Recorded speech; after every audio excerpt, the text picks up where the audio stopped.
हम लोग chapter number 16 में प्रोबेबिलिटी डिस्ट्रीब्यूशन की डिस्कशन कर रहे थे, तो उसमें से हाइपर ज्योमेट्री को हम लोगों ने डिस्कस कर लिया था। फार्मूला दिखने में बड़ी कुछ तोप चीज़ लग रहा था ना आप लोगों को, लेकिन जब आपको ये पता चला कि ये यस सारा काम तो आप पहले करते रहे हैं, तो आप हैरान और परेशान हो गए कि ये क्या हो गया आपके साथ। ऐसे ही था। Yes sir. तो yes hyper sir. Hyper geometric तो हम लोग कर चुके हैं कब का। अब चलते हैं बाइनोमियल की तरफ। तो बाइनोमियल प्रोबेबिलिटी डिस्ट्रीब्यूशन कौन से इवेंट्स पर अप्लाई होती है? इंडिपेंडेंट इंडिपेंडेंट है। इंडिपेंडेंट इवेंट्स के ऊपर, शाबाश।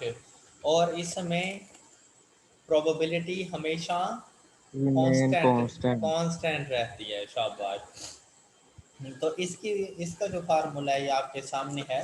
अच्छा, ये जो चीज़ लिखी जाती है ना, probability of X is equal to X, इसका मतलब क्या आप प्रोबेबिलिटी फाइंड किसकी करना चाह रहे हैं, उसमें जो रैंडम वेरिएबल है उसकी वैल्यू क्या है। जब हम लोग कहते हैं कि भाई 2 हेड आने चाहिए, एटलीस्ट 2 हेड आने चाहिए, इस किस्म की चीज़, तो वो है ये चीज़। उसके बाद इंडिपेंडेंट इवेंट्स हैं। आपने सबसे पहले उसकी पॉसिबल आउटकम्स फाइंड कर लेनी है। जैसे कॉइन को टॉस किया जाए, इंडिपेंडेंट इवेंट है। Yes sir. अच्छा, तो आपने इधर यहाँ पे ये लिख देना है कि भाई उस कॉइन को कितनी मरतबा टॉस किया। आपको बताया गया कि यार 5 मरतबा हमने टॉस किया, तो आप यहाँ पे 5 लिख दें। उसके बाद सी, और फिर एक्स, कि यार आप बताओ कि आप प्रोबेबिलिटी किसकी फाइंड करना चाह रहे हो। और आपने उसे कहा कि यार मुझे ना 5 मरतबा कॉइन टॉस कर रहा हूँ, तो 3 मरतबा हेड के आने की प्रोबेबिलिटी बता दो। और ये क्वेश्चन आप पहले सॉल्व कर चुके हो। कैसे? इससे पहले आपने कैसे किया था? 5c3 divided by 2 raise to power 5। तो क्या आंसर फाइंड, ऐसे ही किया था ना आप लोगों ने। यस सर, वो तो 2 कि 2 7 वाला रेज टू था। पावर 5 करें, तो आपके पास टोटल आउटकम्स कितनी आ जाती हैं? 32। 32। तो 5c3 करें 10। तो आंसर क्या बन जाता है? 10 10 over over 32 32 is equal to, decimal में करें 5 plus 16 5 ओवर 0.31। 0.31। 16 0.31। और यही आज मैं एक और मेथड बता रहा हूँ आप लोगों को, और वो है बाइनोमियल का फार्मूला, बाइनोमियल प्रोबेबिलिटी डिस्ट्रीब्यूशन। क्या कि भाई आपने करना है कि आपने एक्सपेरिमेंट को कितनी मरतबा रिपीट किया और उसमें से क्या आउटकम चाहिए। हमने कहा कि 5 मरतबा रिपीट किया और 3 हेड चाहिए, तो मैंने 5c3 मल्टीप्लाइड बाय। अब यहाँ पर आपने प्रोबेबिलिटी ऑफ सक्सेस लिखनी है कि एक मरतबा हेड के आने की प्रोबेबिलिटी क्या है। तो एक मरतबा हेड के आने की क्या प्रोबेबिलिटी होती है? 1/2। मतलब 0.5। Yes yes sir. सर। और ये हेड कितनी मरतबा चाहिए आपको? 3 टाइम। 3 multiplied time. बाय। भाई अगर हेड ना आया तो फिर फेलियर है। क्यों? यस सर, उसकी क्या प्रोबेबिलिटी है, फेलियर की क्या प्रोबेबिलिटी है? वो भी 1 over 0.5। 0.5। 0.5, 1/2। अब अगर 3 टाइम सक्सेस, तो फेलियर कितनी मरतबा होना चाहिए? 5 - 3, यस सर। 2 टाइम्स। यस हाँ, सर। yeah तो बेटा ये ऐसे नहीं लिखा हुआ N C X multiplied by probability of success raised power X. तो ये देखे ना, ये एक्स था और ये प्रोबेबिलिटी ऑफ सक्सेस के ऊपर चला गया। फिर probability of failure multiply raised to power N minus X, के टोटल में से जब ये 3 माइनस किया तो आपके पास ये 2 आ गया। ओके। Yes sir. और ये जरा आपने क्या, अच्छा इसमें ना मल्टीप्लिकेशन का साइन जरूर लगाना है, अदरवाइज मैथ्स एरर दे देगा। अगर आपने ये मल्टीप्लिकेशन का साइन ना लगाया तो मैथ्स एरर दे देना है, तो ये मल्टीप्लिकेशन का साइन जरूर लगाना है। फाइंड करें जरा।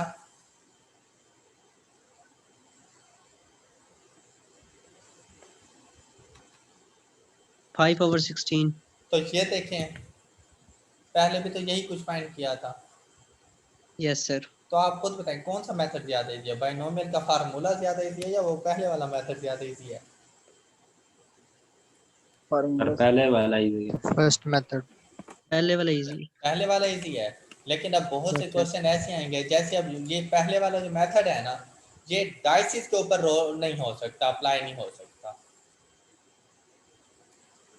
तो इस वजह से हमें बाइनोमियल का फार्मूला, क्योंकि अब डाइसिस की प्रोबेबिलिटी भी तो हमारे पास इंडिपेंडेंट इवेंट है ना। Yes, sir. Yes, sir. अच्छा, इधर भी हम लोगों ने एक क्वेश्चन किया था जिसमें 7 कॉइन्स टॉस करने की बात कर रहा था। ये देखें, 7 coins are toss, what is the probability that getting exactly 6 heads. क्या प्रोबेबिलिटी फाइंड की है? 7/128। Yes, sir. बेटा बाइनोमियल से हो सकता था, क्यों? क्योंकि कॉइन्स का टॉस करना इंडिपेंडेंट इवेंट है। तो बाइनोमियल से Yes, अगर sir. सॉल्व करना होता तो हम लोग इसको कैसे सॉल्व करते? 7C6 6 मल्टीप्लाइड बाय एक मरतबा हेड आने की क्या probability? 0.5 raise to power 7 6 6. X आएगा ऊपर, कि ये Okay, सक्सेस sir. कितनी Sir. मरतबा चाहिए, और फेलियर कितनी मरतबा फिर Zero होगा point इसमें से? five. इसमें से फेलियर कितनी मरतबा होगा? One One, time. sir. 1। शाबाश। तो देखो आंसर चेक करो। 7/28. 128 128. हो गया क्वेश्चन सॉल्व। Yes, sir. तो ये बाइनोमियल है हमारे पास, बाइनोमियल प्रोबेबिलिटी डिस्ट्रीब्यूशन।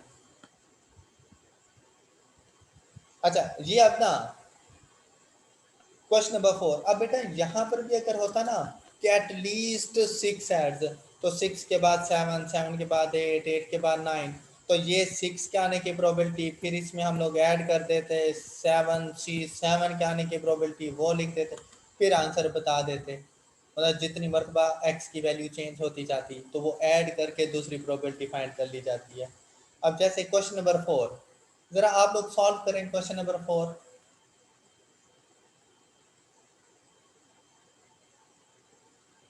सोच समझ के बेटा, शाबाश।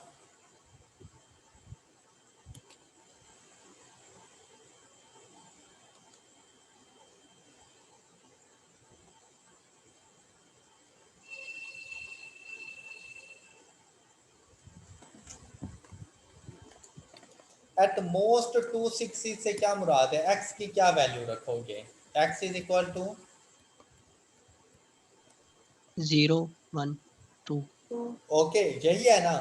तो भाई Yes, आप sir. उसे बताओगे probability of X less than equal to 2। क्या मैंने सही लिखा? Yes, sir. अब पहले जीरो के आने की प्रोबेबिलिटी आप उसे बताओगे। तो जीरो के लिए क्या लिखोगे? 5C0 multiplied by. अब भाई एक डाई के ऊपर 6 के आने की क्या प्रोबेबिलिटी होती है? एक 1/6. डाई के ऊपर, शाबाश। तो ये प्रोबेबिलिटी ऑफ सक्सेस है 1/6 raise to power 0 multiplied by. तो फेलियर क्या होती है? फेलियर की प्रोबेबिलिटी 5/6. 5/6। तो 5 मरतबा अगर हम लोगों ने डाइस को रोल किया और 0 मरतबा 6 आया, तो भाई फेलियर कितनी मरतबा हुआ? 5 मरतबा फेलियर 5 ही times. हुआ। ओके, तो ये 0 के आने Yes, की sir. प्रोबेबिलिटी इसमें ऐड कर दोगे 5C1। अब 1 टाइम 6 आने की probability multiplied by 1/6 raise to power 1 multiplied by, आप बताएं, शाबाश शाबाश, 5/6 5/6. रेज टू पावर पावर 4 बताएं। 4. 4। 4. शाबाश शाबाश, गुड। अब क्या क्वेश्चन कंप्लीट हो गए? No, sir. 2 2 भी का ऐड करना. 5C2 2. Multiplied by 1/6 raise to 1/6 power 2। raised to power 2 हाँ जी, multiplied by 5/6 raised to power 3. Raise to power, शाबाश। बस ये याद रखना है कि इन दोनों पावर्स का जो सम हो ना, वो इसके इक्वल आना चाहिए। Okay, Okay, sir. हाँ जी। अब ये इसका आंसर बन गया है। बताएं जरा जल्दी से आंसर बताएं। बाइनोमियल तो ज़्यादा मज़े की चीज़ है यार, बहुत इजी है बाइनोमियल। सिर्फ इंडिपेंडेंट इवेंट्स हो तो आपने बाइनोमियल अप्लाई कर देना। चैप्टर 15 की निस्बत 16 ज़्यादा इजी है। सर प्रोसेस थोड़ा लेंथी है, बस बाकी तो हाँ इजी है। हाँ, कॉन्सेप्ट मतलब बहुत सिंपल सा है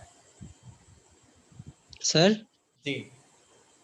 सर ये कैलकुलेटर में स्पेस खत्म होगी तो फिर पहले यहाँ आए, प्लस तक कर लें। हाँ पहले प्लस तक करके यहाँ तक जो भी आंसर है वो लिखने की जरूरत नहीं है, इज इक्वल टू करके फिर प्लस का साइन प्रेस कर दें तो कैलकुलेटर पे लिखा आ जाएगा आंसर प्लस, फिर ये वाला पोर्शन लिख के इज इक्वल टू करके यहाँ तक ये फाइंड करके फिर प्लस, फिर आ जाएगा आंसर प्लस, फिर लास्ट वाला लिख लें।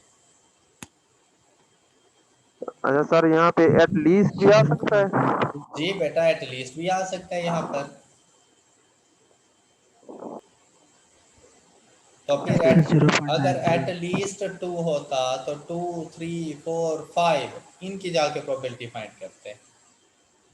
तो सर तो ये तो फिर ज्यादा ना हो जाते वैल्यूज, तो फिर इनको कैसे? बेटा ऐसे ही करते जाना है। अच्छा मुझे ये बताओ, पहले ये क्वेश्चन कर लिया तुमने? नहीं सर, बस तो ऐसे ही बेटा पूछ पहले लिया यार। पहले ये कर लो, एटलीस्ट वाला ओके भी सर, कर ओके लेते हैं हम लोग। Okay sir. हमने सुना था कि इंसान में सब्र भी कोई चीज होती है? Yes, sir. अच्छा बस यार, अब क्वेश्चन का आंसर कर दो। सर 0.93। 0.96. 0.96। 0.96 सच्ची? Yes sir. 0.96। चलो अब बात सुने बेटा।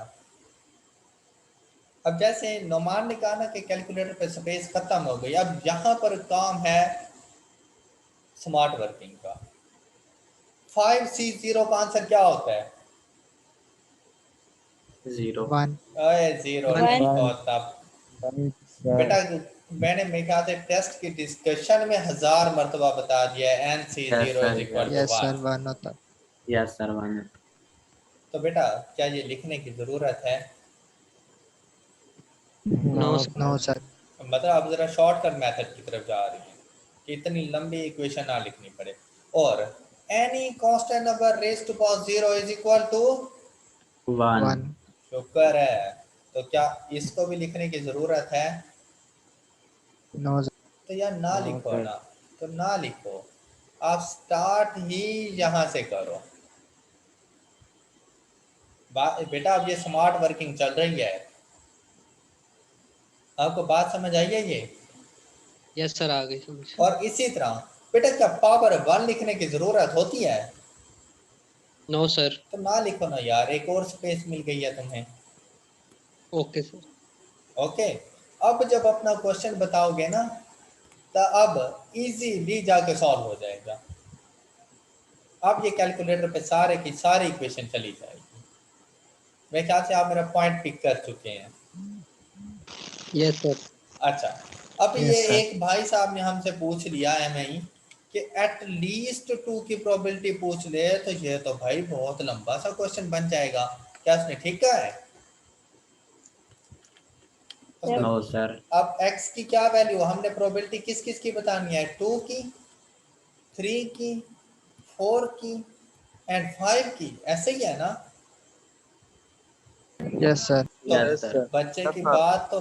बात तो बिल्कुल ठीक थी कि क्या हम फिर बैठ जाएंगे इनकी प्रोबेबिलिटी फाइंड करने के लिए? नहीं भाई, हम नहीं बैठे, यस सर। हम खड़े हो No, जाएंगे sir. वहां पे, सल्यूट करेंगे आई कैप को कि यार तूने मुझसे ये क्वेश्चन कर लिया। 21 तोपों इस्लामी देंगे उसे, है ना? Yes, sir. हाँ रहने दे सर, फिर बजट बढ़ जाएगा। 0 बेटा 1 की निकाल बेटा के 1 से माइनस। शाबाश शाबाश।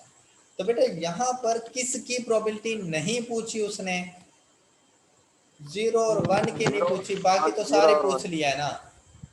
यस तो सर। अब ये देखो कि ये आपकी प्रोबेबिलिटी ऑफ सक्सेस है और ये आपकी प्रोबेबिलिटी ऑफ फेलियर है।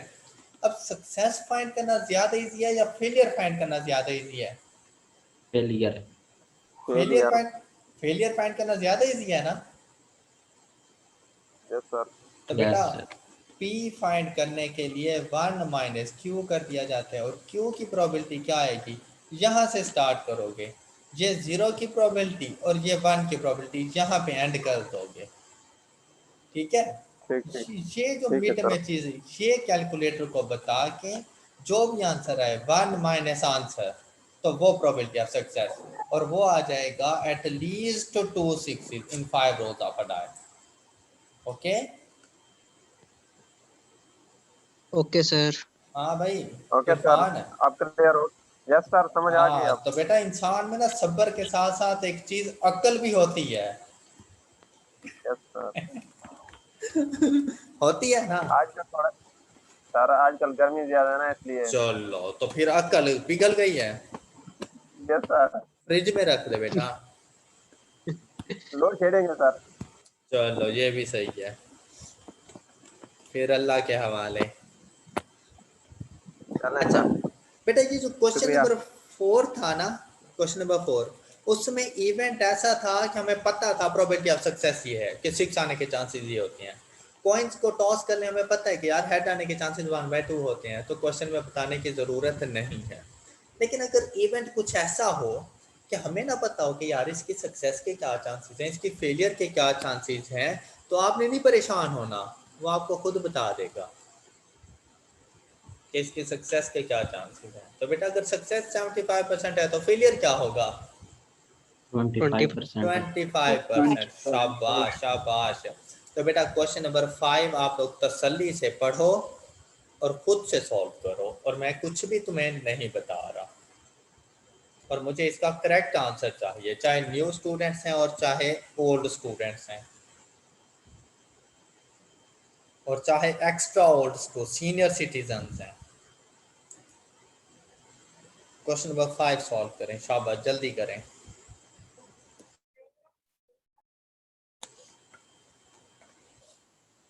अच्छा बेटा क्वेश्चन नंबर 5 के अंदर बहुत सिंपल सा इजी सा क्वेश्चन था। कहता है experience of a house agent indicates that he can provide suitable accommodation for 75% of the client who came to him.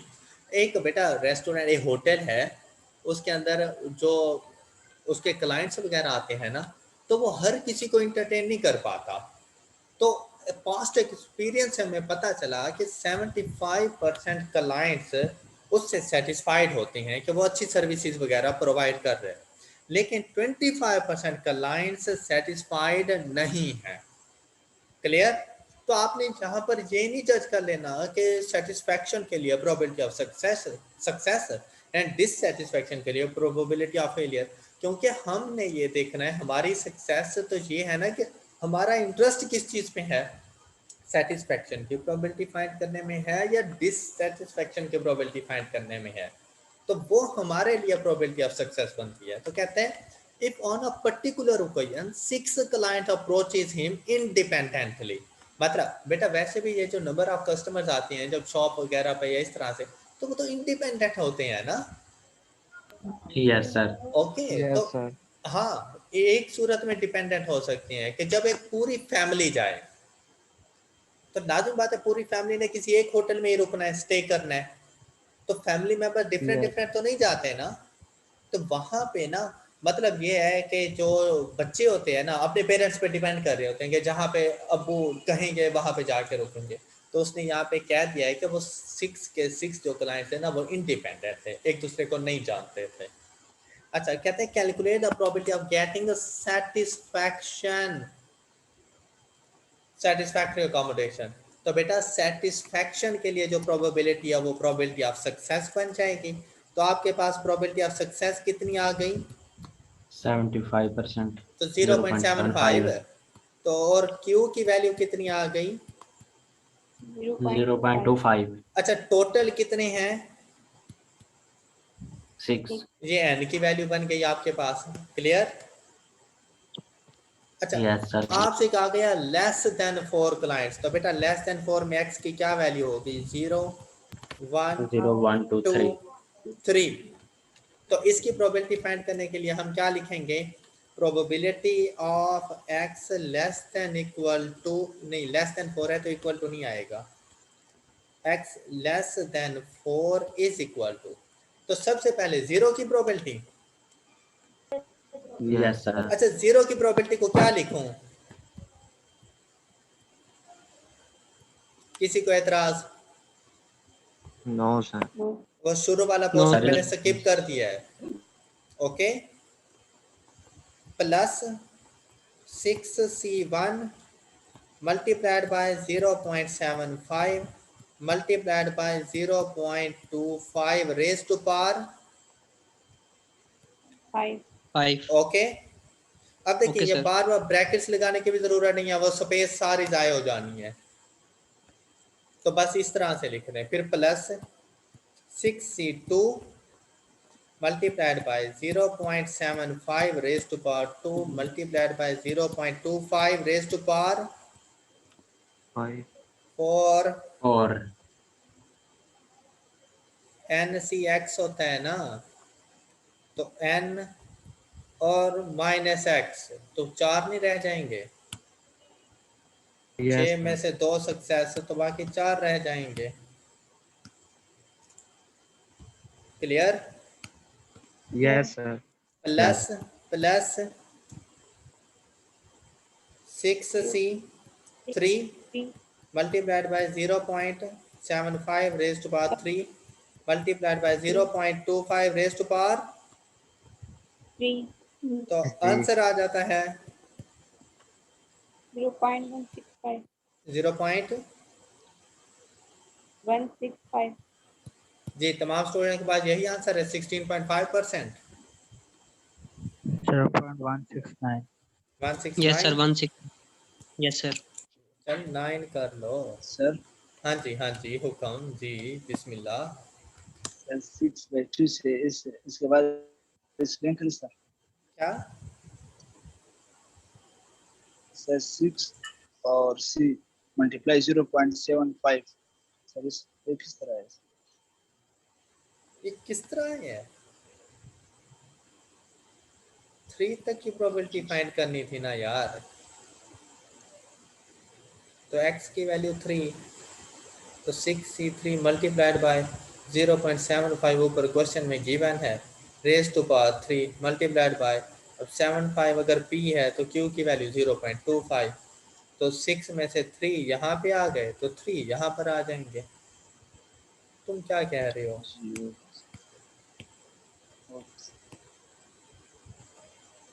ये क्वेश्चन समझ आ गए तमाम स्टूडेंट्स को?